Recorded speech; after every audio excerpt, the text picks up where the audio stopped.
지난 2015년 7월 SBS 시사교양 프로그램 순간포착 세상에 이런 일이 나왔던 광주 쓰레기 집에 충격적인 근황이 전해졌다. 당시 2층까지 쓰레기가 꽉 차있던 단독주택에는 할아버지, 할머니와 아들까지 세 식구가 쓰레기 더미 속에서 힘겹게 살고 있었다. 집 내부에는 천장까지 쓰레기가 꽉 차있고 발코니 공간에도 쓰레기가 쌓여 할아버지 할머니는 낭떠러지 같은 쓰레기 위를 위험천만하게 오갔다. 당시 75세이던 할아버지 최용식 씨는 거리에서 쓰레기를 가져와 집에 모으고 있었다. 집에는 쥐가 다닐 정도로 위생 상태가 심각했고 심지어 수도가 끊긴 채 가족은 누수된 물을 받아 쓰고 있었다. 제작진은 가족의 건강 상태를 체크하기 위해 병원에 데려갔고 할머니는 심장 주변으로 물이 차 건강 상태가 심각했다. 심장마비가 올 수 있어 응급 수술이 필요하다는 의사의 말에 할아버지는 후회를 하며 앞으로는 깨끗하게 치워놓고 살겠다고 다짐했다. 집은 제작진의 노력으로 공공기관과 지역의 여러 단체 자원봉사자 등 총 266명이 동원돼 깨끗하게 치워졌다. 총 쓰레기 수거량은 150톤이나 됐다. 집이 치워지는 동안 할머니는 수술을 받았고 할아버지도 정신과 상담을 받았다. 아들도 건강 상태가 좋지 않아 병원에서 함께 입원 치료를 받았다. 할아버지의 담당 정신과 의사는 막내 아들이 집에 계속 있고 아무것도 못하는 모습을 보면서 할아버지는 죄책감을 느끼고 상처를 받아서 그런 부분을 보상하기 위해 집으로 물건을 많이 가져온 것 같다고 했다. 일주일 뒤 깨끗하게 치워진 집으로 돌아간 가족은 놀랐다. 할아버지는 천지개벽이 일어났다고 했고 할머니도 좋네요라며 말을 잇지 못할 만큼 감격스러워했고 할아버지는 제작진에게 고맙다며 보답하기 위해서라도 깨끗하게 살겠다고 했다. 7년이 지난 현재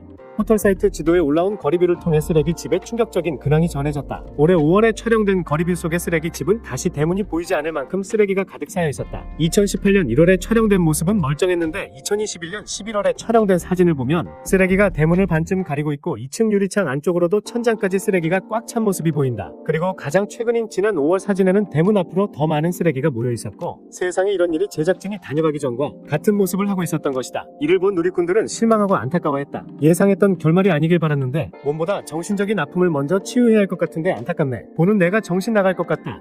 아니 엔딩이 왜 이래 너무 슬프다. 주변 집들이 제일 고통스러울 듯 등의 반응이 이어지며 누리꾼들은 탄식했다. 2016년 SBS 순간포착 세상에 이런 일이 소개되었던 정대성이 있다. 당시 방송에 출연했던 대성고는 초등학교 1학년으로 키 90cm, 몸무게 10kg의 작은 체구를 가지고 있었다. 4세 이후 거의 성장이 없었다고 한다. 또한 척추는 심하게 휘어져 있고 겨드랑이도 짧게 이어져 있어서 팔을 들어 올리는 동작을 하지 못해 혼자서 씻기도 어려운 상태였다. 하지만 그럼에도 대성고는 혼자 할 수 있는 일은 최대한 자신이 하려고 노력하는 모습을 보이며 절대 자신의 어려운 조건을 탓하지 않았다. 몸이 작아 불편하지 않냐는 아빠의 물음에 8살 대성고는 어쩔 수 없는 거지?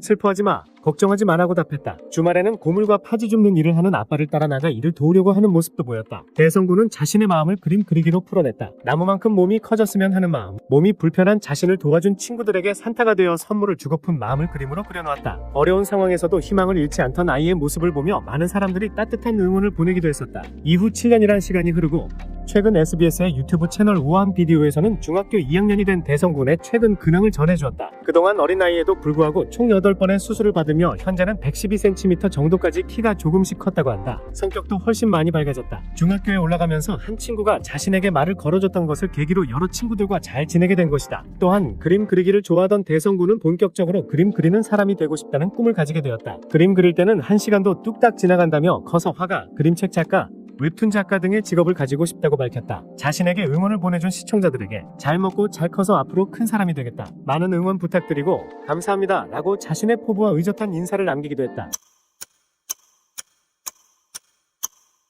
6년 전 얼굴에 구두약을 바르며 노숙을 해 안타까움을 샀던 남성이 달라진 근황을 전했다. 그는 2016년 세상에 이런 일이 제작 당시 약 10년 가까이 지하철, 길거리 등지에서 얼굴에 구두약을 바르고 다녀 검은 얼굴의 사나이로 불리던 노숙자 남성을 취재했다. 해당 방송부는 당시 뜨거운 반응을 불러일으키며 안타까운 사연으로 알려졌다. UPD는 6년 만에 그를 다시 만나러 전주에서 경기도로 향했다. 오랜만에 만난 남성은 취재 당시와는 전혀 다른 인물이라고 할 정도로 완전히 달라져 있었다. 그는 이제 더 이상 구두약을 바르지 않아 깨끗해진 피부를 뽐내며 UPD와 반갑게 인사를 나눴다. 그동안 남성은 방송 이후 지자체 등 여러 사람들의 도움으로 일상회복에 성공한 것으로 전해졌다. 또 남성은 골프 등 운동과 다양한 사회활동을 통해 사회의 한 구성원으로서 착실히 살아가고 있었다. 이날 UPD는 남성과 그의 누나를 데리고 중국집에서 자장면을 사주는 등 그동안 전하지 못한 마음을 표현했다. 누리꾼들은 진짜 너무 다행이다. 너무 기쁘다.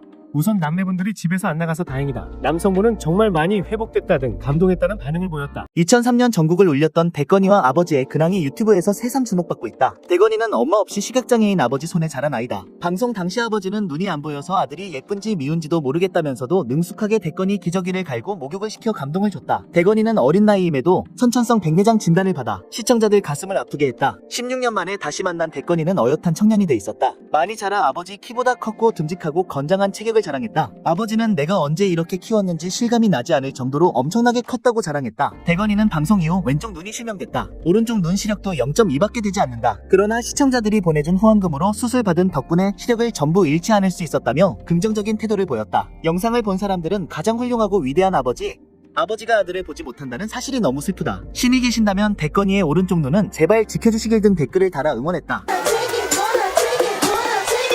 온몸에 퍼진 극심한 각질로 고통받고 있는 남자의 사연이 있다. 최용재 씨의 팔, 다리 등 온몸에는 딱딱한 각질 투성이었고 두꺼운 옷으로 온몸을 가렸지만 약간의 움직임에도 하얀 각질이 우수수 떨어졌다. 심각한 각질이 간지러움을 유발해 그의 옷은 피와 진물로 물들었다. 최용재 씨가 앓고 있는 질환은 건선이라는 만성 피부 질환이다. 건선은 한 번 걸리면 10에서 20년 지속되는 경우가 대부분이며 일시적으로 좋아지더라도 평생 재발 가능성을 안고 살아야 한다. 전 세계 인구의 약 1에서 2%가 이 질환에 걸려 있으며 인구 10만 명 당 60명 정도가 매년 새로 이 질환에 걸린다고 알려져 있다. 삼성서울병원 설명에 따르면 경우에 따라 감기를 앓고 나서 혹은 약을 잘못 복용한 후 전신적으로 작은 반점이 갑자기 번지는 경우도 있다. 따라서 건선 환자들은 평소 건강관리에 유의해야 하며 염증을 악화시킬 수 있는 음주를 삼가고 때를 미는 등 피부에 과도한 자극과 마찰을 주는 행위를 금해야 한다. 건선의 원인은 아직도 확실히 알려지지 않고 있다. 최 씨의 경우 극심한 건선 질환으로 일자리를 구하는 것은 물론 모텔이나 찜질방에서조차 하룻밤을 묵을 수 없었다. 그는 수년째 마땅한 거처 없이 서울 시내 PC방을 전전하며 떠돌이 생활을 해야만 했다. 최용재 씨의 가슴 아픈 사연이 알려진 이후 그는 고려대학교 병원에서 건선 치료를 본격적으로 시작했고 사회복지 차원에서 치료 기간 동안 지낼 주거지가 마련됐다. 그는 2018년 7월 순간포착 세상에 이런 일이 시청자 게시판에 직접 근황을 전하기도 했다. 최 씨는 자신의 몸 상태 사진 2장과 함께 날씨가 더워지니 몸 상태가 심하진 않으나 또다시 재발하려고 한다. 예전 같으면 방송 나왔던 것처럼 방황했으면 더 심했을 텐데 지금은 병원에서 치료를 받고 매일 씻고 약 바르고 보습제 바르고 스트레스 덜 받고 하니 그나마 이 정도라 다행이라 생각한다. 여러분들도 몸 건강 조심하시라는 글을 남겼다.